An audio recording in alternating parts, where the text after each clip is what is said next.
Hello there folks, welcome back to my YouTube channel. I want to talk a little bit about Fort Triumph. I haven't spoken about Fort Triumph or made a video about Fort Triumph in quite some time, last September I think. I played through it last summer, and it's in early access on Steam, but there's been quite a lot of going on with it in the last few months. But I haven't really featured it on any videos because it was undergoing pretty rapid transformations, and by the time I'd show a video, the game that you'd see on my video and the game that you'd see if you download it from Steam would be two different things. What the development team have mostly been working on is the world map and a kind of a tactical war game, a strategic or tactical war game, RTS type game, based off the world map. And this has turned out, I think, really well, and it's a nicely polished game at this point in time. Possibly still needs some tweaking in terms of balance and stuff like that, but they've made a couple of major changes since you saw it last.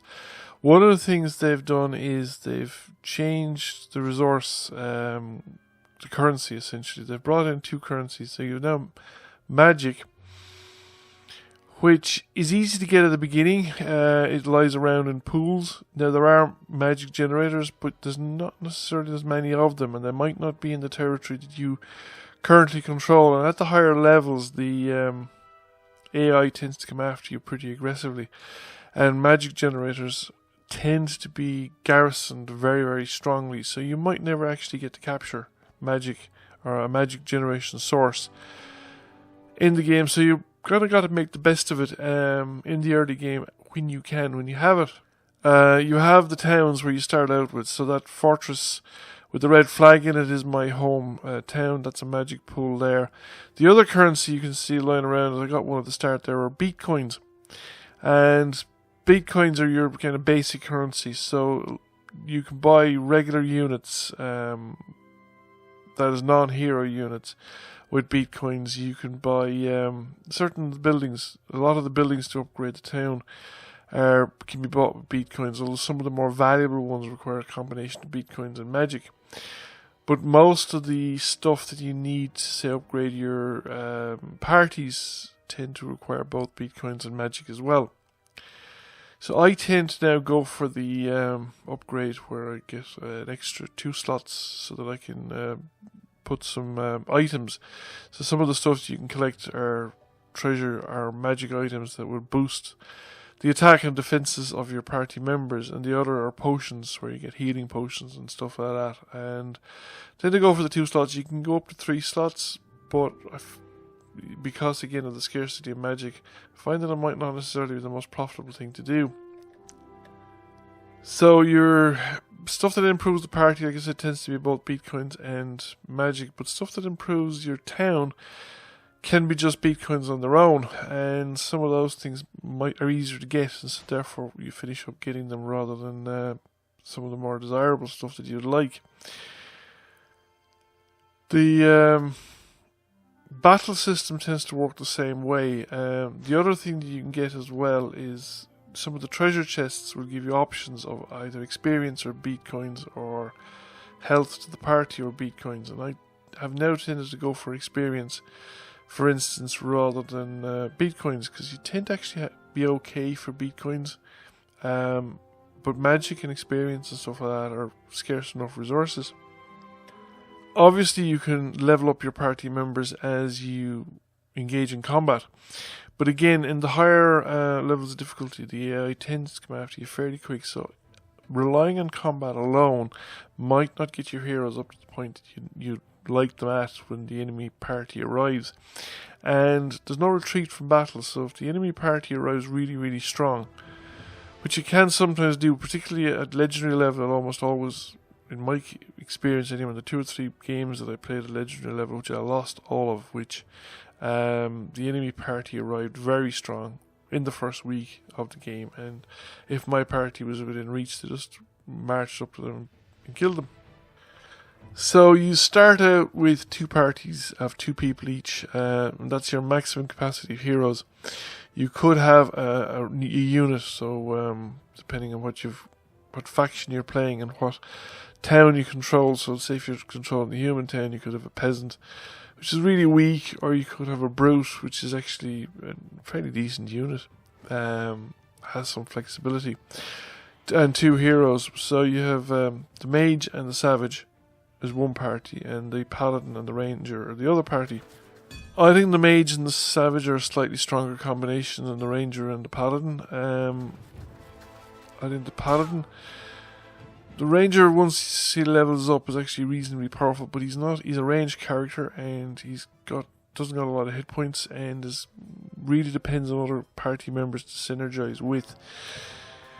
And the paladin is more of a buffing, enabling character. I mean, he has tank characteristics, but he's not a very strong tank, and has a problem with mobility as well. It can hit fairly hard if you can reach the enemy, but in some cases the ranger can be best used, or the paladin can be best used to synergize with other people and to enable other people to do what they do better. So this is the first fight that I engaged in on this particular run through, and I had 4 goblin raiders who are melee units. So I actually kind of withdrew, played defensively, and let the goblin raiders come on to me, partly in order to split them up and to give the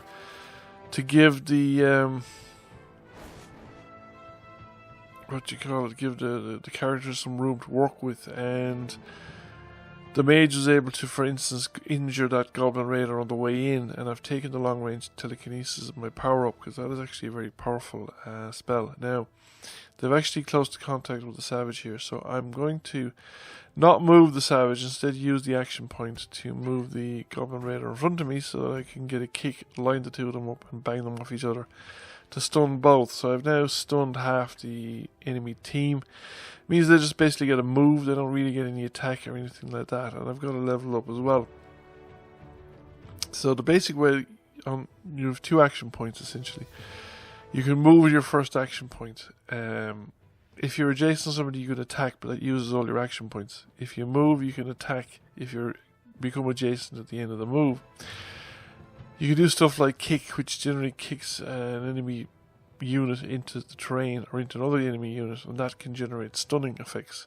So if you get lots of people to line up in a row, the stunning effects, you can stun quite a lot of people basically, or you can bounce terrain off each other, a bit like playing billiards or something like that, and that will generate a lot of stunning effects as well.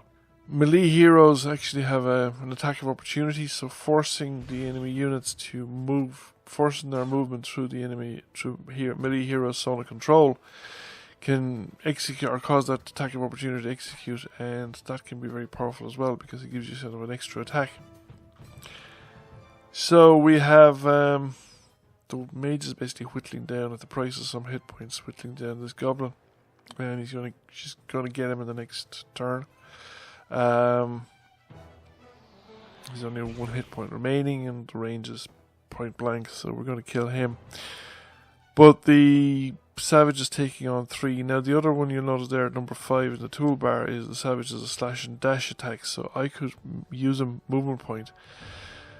And if I didn't say reach the enemy, I could go the slash and dash, use another movement point, and make an attack at the end of it, and the savage is one of the only characters that do that. And later on, the savage gets a skill called Bloodlust, and if they kill an enemy unit, they get an action point. So sometimes they can go up to a unit, kill a unit, gain an action point, use the slash and dash, go up and kill another unit and gain an action point, and then perhaps use their charge or maybe use the remaining action point just to close into some ranged units, because ranged units can't fire if somebody's in their zone of control, or they're in the zone of control of a melee unit. So there's only 1 enemy unit stunned, so I had to take the hit from the other one. The wizard is now too far away to contribute to the fight. I have potions. You could pick up the potions in the battlefield, but they get automatically picked up for you at the end. You just got to remember to assign them to your party members in the party sheet when you're not in tactical combat mode. Generally, your parties are going to be outnumbered by the enemy units, so a lot of the tactical learning in the game is to actually figure out how to utilize the terrain, the movable terrain elements to. So here I'm going to use long range telekinesis to get this guy to move through the zone of control of the savage, so the savage gets rid of him, and then 1 more attack cleans out the last goblin. But as I was saying, the rocks are movable, the trees are breakable, walls are breakable in some of the other environments. So you have different environments, you have crypts, you have the forests, you have bridges, you have the buildings of the towns, castle type buildings, you have various other villages, various other terrain types. And they all come with stuff that provides both cover, and sometimes it can be kicked and will move when kicked. So you get pillars or rocks or crystals in the caves or various other things like that, and you exploit all of this terrains. Now this is a high level game. So we start out, we have 12 enemies, and I am going to initially move the Savage. And in fact, just to show you, the Savage has leveled up Bloodlust fully, so I now get an action point every time I kill an enemy unit. And I actually screw up here, I could have killed more. So I've killed a Spiderling, I have stunned a Goblin Bomber, and I have an action point. Now, I could have killed the spider by the water, or the skeleton by the water there. I could have kicked him into the river, and that would have given me another action point. And that would have actually given me more mobility later on in the game, and I actually wasted the slash and dash there by using it at that point in time. Wasted the slash and dash and an action point as it turned out. But as it turns out, it wasn't so bad. Because we're not finished yet, we have other options, and you'll see what I mean now in a moment, because the Paladin can give me an action point, and that changes the dynamic of the fight considerably.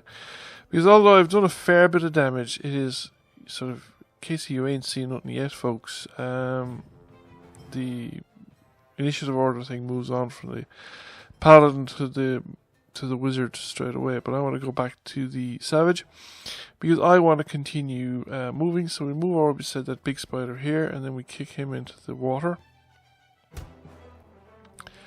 That generates another action point, and I have a charge. So there's two spiders nicely lined up there to the below me, and I'm going to charge this guy into the tree, and that kills him, and that generates another action point. As well as experience for a level up, we take the level up. It's always worth taking the level up, and I think that gives me some other advantage on my slash and dash. And we go around here because I want to get into the zone of control of this spitting spider, and I then utilize the wizard to move the spitting spider within my zone of control so as to trigger an attack of opportunity. I then kill the spitting spider because I have a maxed out melee combat. That gives me another action point.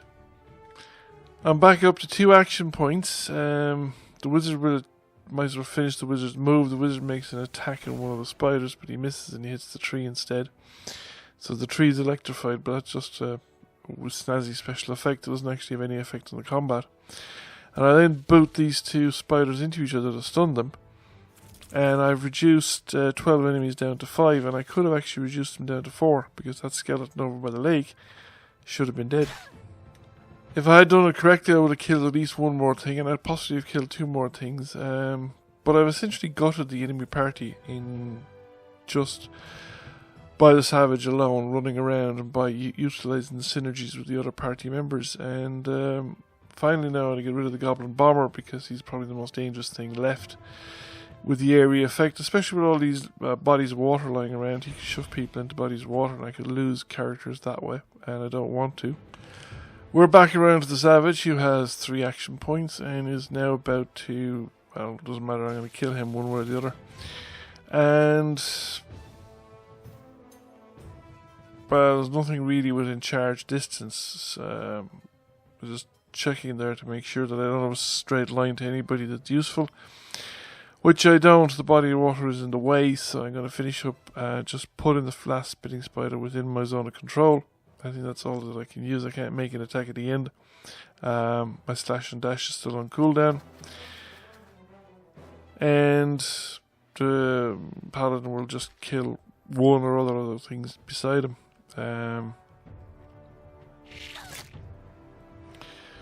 take the damage. I could possibly have done something else, but we'll leave it at that. I mean, we have done pretty well, and we just put the mage on Overwatch because there's nothing better I could do. Kicks the spider and the mage finishes it off, but he would have gone into the water body anyway, and that would have been it. So that's the fight over. 2-3 rounds. So high level parties are absolutely awesome, particularly the high level savage. I was actually surprised at how effective the savage was at that kind of a level, and that's the enemy hub. So I've taken out their parties. I could go down there and just finish the game. So thank you for watching. I hope you found that interesting. If you did, please give it a like and a share. Feel free to comment. If you have not already done so, please subscribe to the channel. I will catch you all again soon. Bye for now.